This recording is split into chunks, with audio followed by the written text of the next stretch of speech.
शुभ प्रभात मित्रांनो.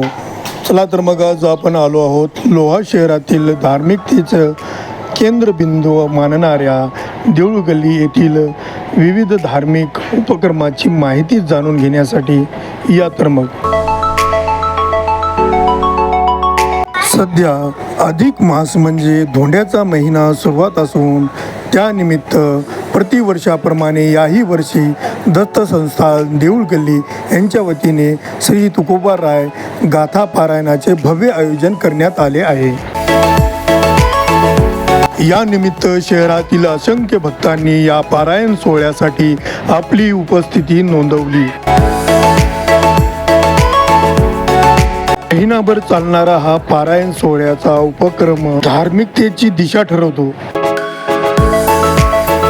महिनाभर चालणाऱ्या या पारायण सोहळ्यात सकाळी 6 ते 7 श्रीची पूजा, अभिषेक आणि 7 ते 8 असा पारायण सोहळ्याचा वेळ आहे.